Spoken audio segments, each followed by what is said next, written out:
لیکن ہم جو ہیں اجتماعی طور پر گناہ میں ملوث ہو چکے ہیں. ہمارا اجتماعی گناہ، اجتماعی نیکی تو الگ ہے. جیسے کچھ عرصہ پہلے یہ ریمنڈ میں اجتماع ہوا، اجتماعی نیکی ہوئی نا.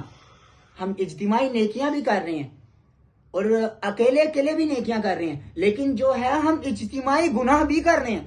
اور اجتماعی گناہ ہم اس طرح کے کر رہے ہیں، ہم اس گناہ کو گناہ سمجھتے ہی نہیں. اب میں آپ کو ایک سمجھانے کی غرض سے ایک مثال دیتا ہوں. فلم دیکھنے میں گناہ نہیں سمجھتے نا، کوئی بندہ گناہ نہیں سمجھتا.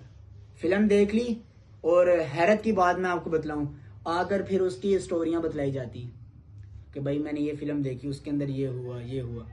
ایک تو گناہ کیا، اوپر سے اس کا اعلان.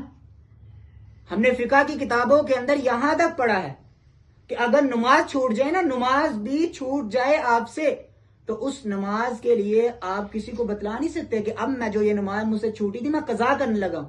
کسی کو بتلا نہیں سکتے. لیکن وہ جو گناہ کر رہے ہو، وہ گناہ کا عمل ہو رہا ہے، اس کی ہم سب کو بتلا رہے ہیں، اس لیے کہ ہم اس گناہ کو گناہ سمجھتے ہی نہیں.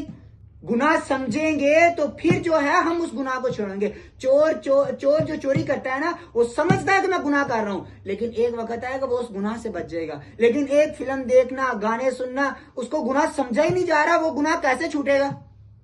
اگر اس کو گناہ سمجھا جائے تو پھر گناہ چھوٹے. اگر گناہ نہیں سمجھا جا رہا تو گناہ ہرگز نہیں چھوٹے گا.